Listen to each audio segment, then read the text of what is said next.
How's everybody doing? Me? I'm okay. You may not think that I'm okay, because you'll be wondering to yourself, what is that doing on the screen? Is that what I think it is? Why would that be on the screen? Yes, today's review is Gobots Cop-tur. This is the result of a post on the board where I asked you guys, what would you like to see? And it was very, very much looking like it was going to be this. But no, the poll had the opportunity for you to choose this. This or this. The masses chose this.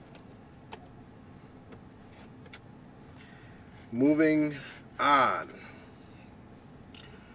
So it's Gobots Cop-tur. I don't think any of the... Well, I can't say that. Most of the Gobots... Not even most. Some, maybe half of the Gobots were based on real-life alt modes, and the other half were just based on whatever the designers at Bandai could dream up. I believe this to be one of the latter. Cop-tur is obviously a helicopter.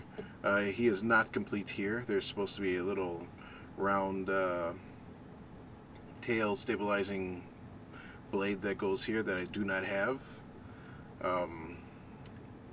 Matter of fact, I don't think I've ever seen that in my life. But he's a pretty convincing Gobot style helicopter, even without it. A lot of the Gobot ship designs had this front end action going on.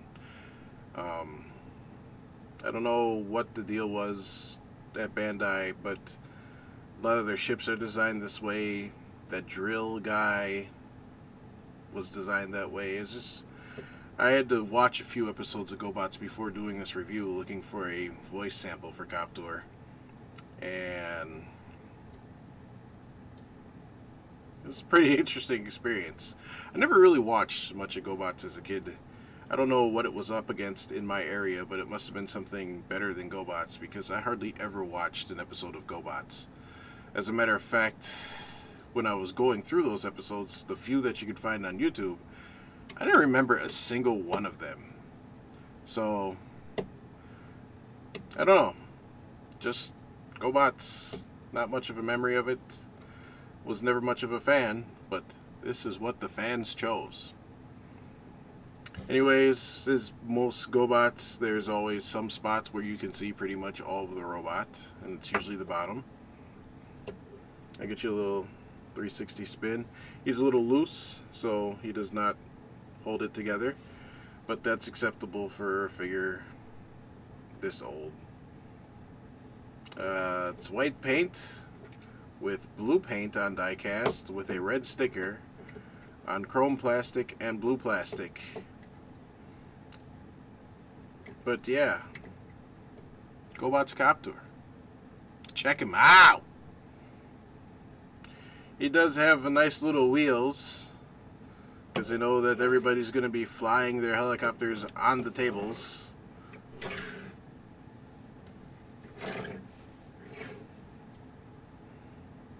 But that's pretty much all I can say about his alt mode.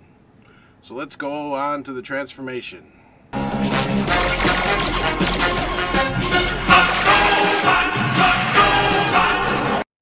And we're done. A lot of people always complain that Gobots were overly simple in comparison to Transformers. That's the one thing that I'll give them that I'll say kind of isn't true. Gobots were no more simple than any of the other mini-bots.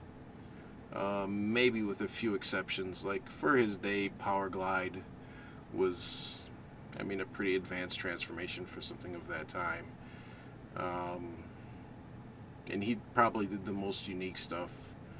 You could maybe say Huffer and Pipes were pretty unique for that time. Maybe even Warpath. But everybody else pretty much transformed the way a Gobot transformed, as far as you pull out the legs, you pull out the arms, sometimes you reveal the head. As you can see, because of all this hefty die-cast backpack he has, the years have not been kind to his hips, and he can no longer stand completely straight. So Cop-tur is forever paranoid and watching the skies. As you can see, the paint is held up good on this. This is not mine from the 80s. This came from a lot of Transformers that I bought. Seems every time I find a vintage lot of Transformers, there's always Gobots in it.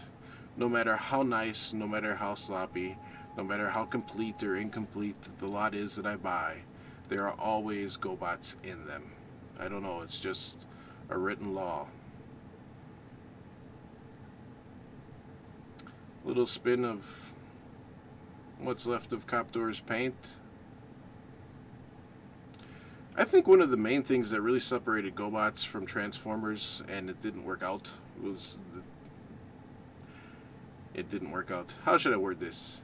It was one of the things that really made them feel cheap were the faces and the heads. None of these faces really conveyed any personality.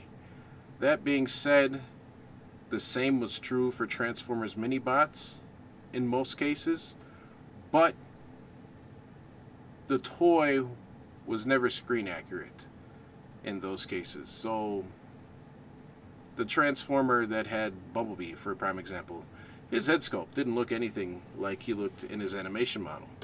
And that was all the better for Bumblebee as a character, because the animation model had personality and everything else, and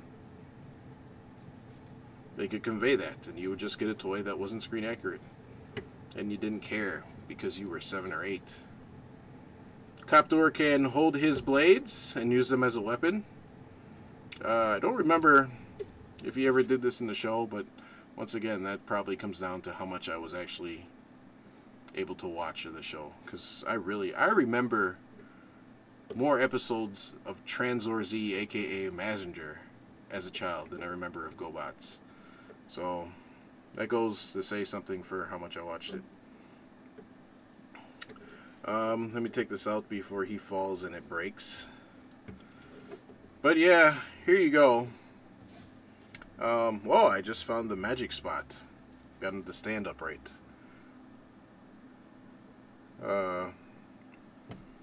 Yeah, sorry if this review is a little uninspired, but yeah, it's Gobots Cop-tur. This is what the people chose. Since I'm a man of my word, there's your Gobots Cop-tur review. I'll be doing this, the number 2 runner-up to Cop-tur over here. We'll be getting a proper review probably later tonight. So, by the time this goes up, yeah, by the time this goes up, that's all I'm saying. Alright guys, enjoy you some Cop-tur. What do we do to keep the real Guardians from showing up while we're discrediting them?